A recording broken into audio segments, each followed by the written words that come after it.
think that Granny felt maybe a sense of fear that if we didn't assimilate and read and speak properly, if we didn't speak properly and read widely, that we would struggle in British society. Yes, I mean, you have to remember that the whole purpose of her coming here, was for us to have a better life and better prospects. And that meant, to ensure that, she had to make sure that, she influenced us. She was very deliberate in how she spoke to us. And she used to encourage us to learn a new word every day. Okay. So your granny was a very worldly woman, but she hadn't travelled anywhere really. She travelled the world through books, and she acquired knowledge about different cultures and different foods, different languages, different religions. And she was so knowledgeable just generally. And I think that, bits of that has trickled down through all of us, really. So in Keisha da Sket, I use a lot of slang influenced by the Caribbean, but also British culture, British vernacular of the time from a specific sort of social group. Yeah. But I definitely didn't learn any of that at home. I didn't hear really thick Caribbean accents at home. Yeah. And I definitely wasn't hearing slang words and stuff at home. Yeah. Yeah, it's like a whole different language. You wrote in a whole different language because we didn't speak like that, did we? Yeah. But I think that's why I was so interested in it, because it still represents a part of my identity in ways. Course, yeah. But yeah, I think Granny was really deliberate about us speaking properly. Yeah. And assimilating. Yeah. I wonder what I sometimes I think I wonder like what she would make of the book. Yeah. Well, of course, she'd be immensely proud. And although she might not be able to relate to, the subject matter and stuff, she'd be immensely proud because it's a bold move, isn't it? Yeah. I also think that she herself would probably be really surprised at the fact that this has been welcomed into the literary canon. Yeah. Yeah. It's different. It's a reflection of the different times that we live in, isn't it? Yeah. I know that organisations like the Black Curriculum are ultimately advocating for reform in the national curriculum. What do you think about the prospect of Keisha da Sket being on the national curriculum?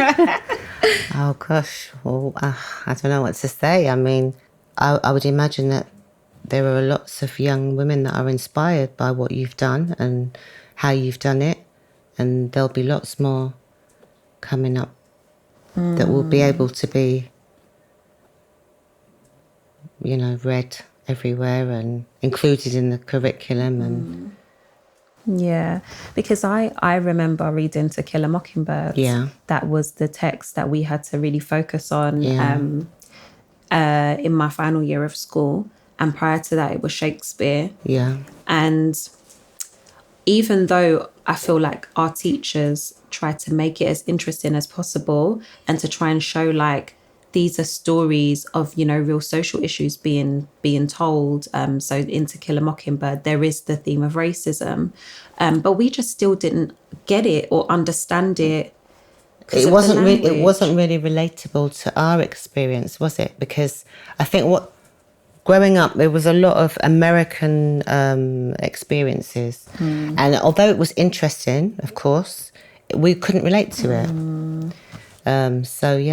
We read To Kill a Mockingbird. So, it's just the same regurgitated story. And it's crazy. Yeah. So it really does need a big shake-up and fresh eyes on it. And yeah, I guess it is a signal to like how archaic these institutions are.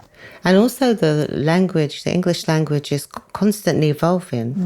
It doesn't have to stay the same in literature, does it? That should be evolving also. Yeah, I definitely agree.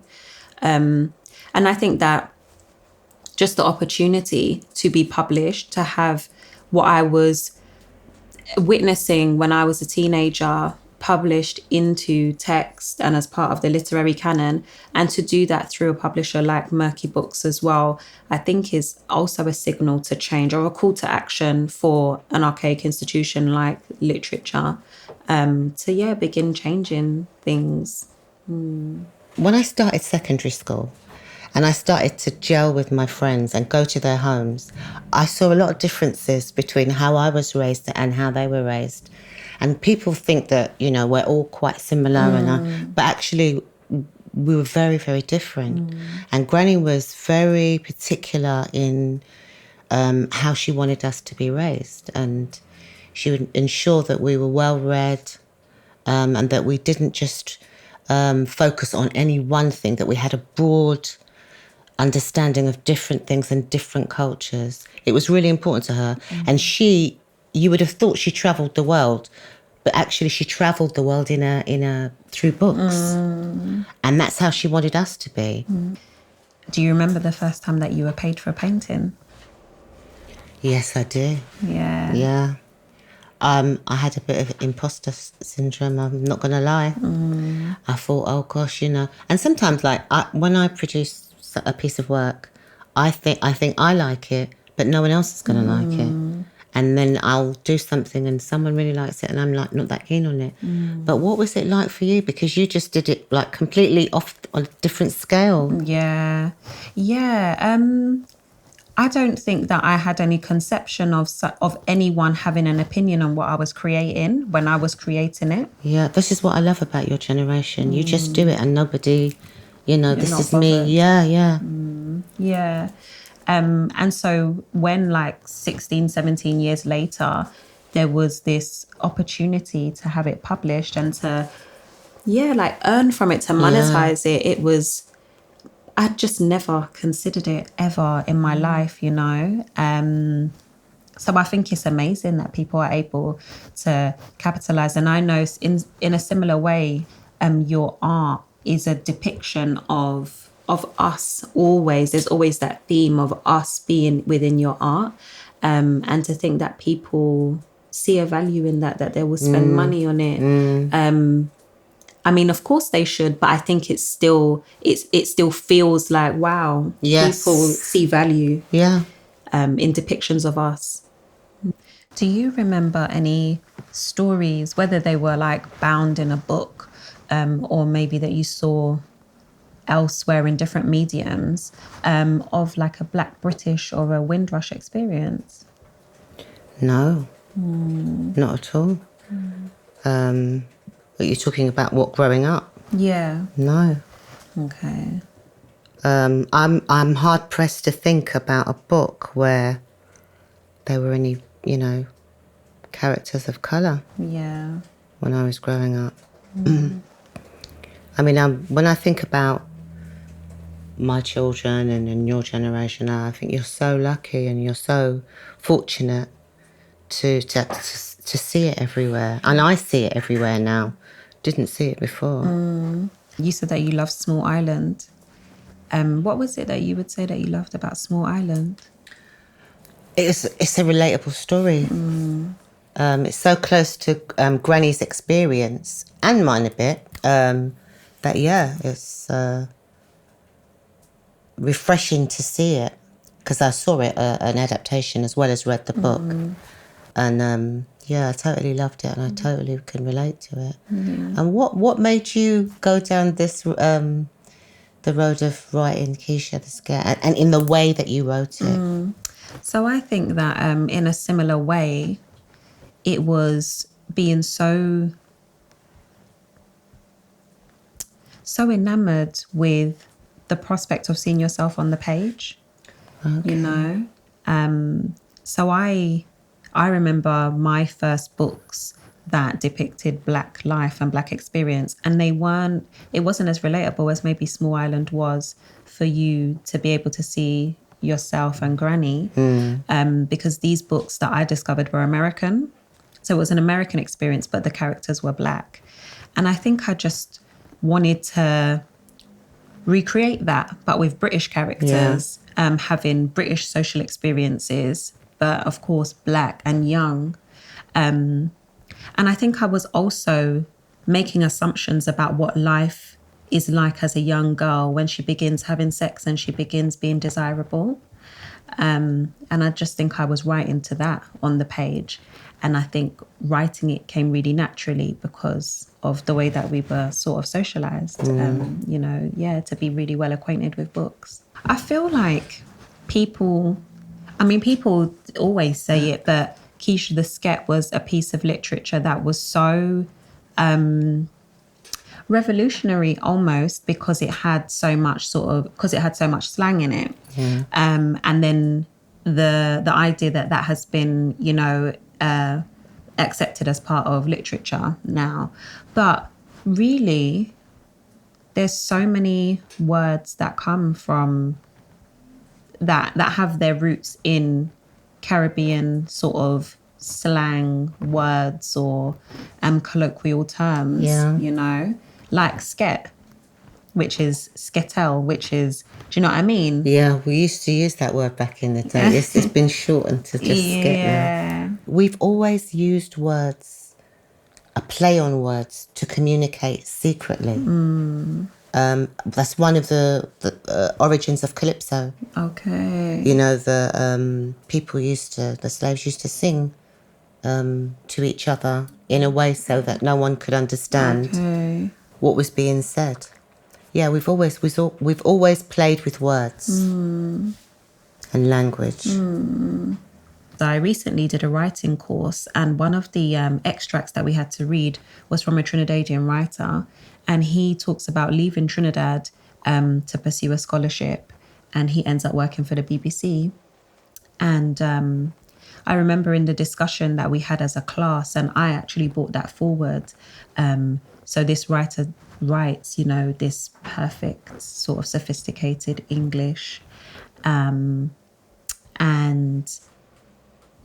talks about a character that he remembers from his boyhood in Trinidad.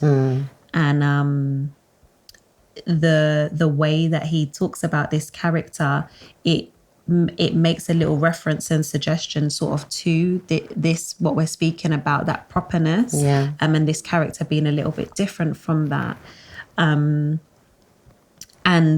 I feel like a lot of revered sort of people from Trinidad are oftentimes writers, or they're doing things that are very well recognized by British institutions, like, they're writers or historians and things like that. I think it's very innately Trinidadian to be a particular way.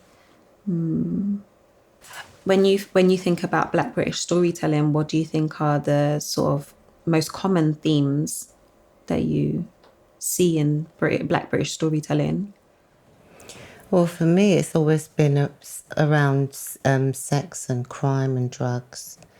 And but I know that there are so many different stories to tell now, because that mix of ingredients, that's tired now. Like what else is there? And I'm quite sure that the audience wants to hear all the different stories that we have to tell. They probably don't have a clue, So yeah. Yeah. That's interesting, because I think that, sex, drug use and criminality, I think that they're a real human experience. And I do get people feeling like there's maybe an overrepresentation in storytelling that is a Black experience. Yeah. But I really think that it's just simply a human experience. We use drugs to escape. We use sex sometimes to escape.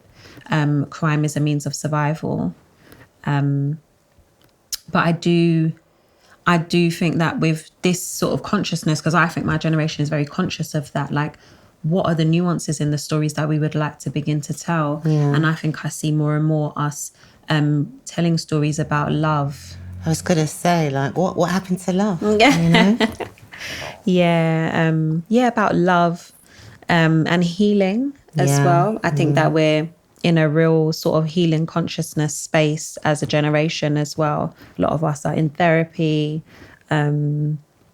And yeah, deconstructing a lot of these ideas that we've been sort of socialized to believe. Yeah. And I think that that's informing a lot of our storytelling now as well. And it goes beyond sort of these survival things of escapism and survival that you see in drug use, crime, sex. Yeah.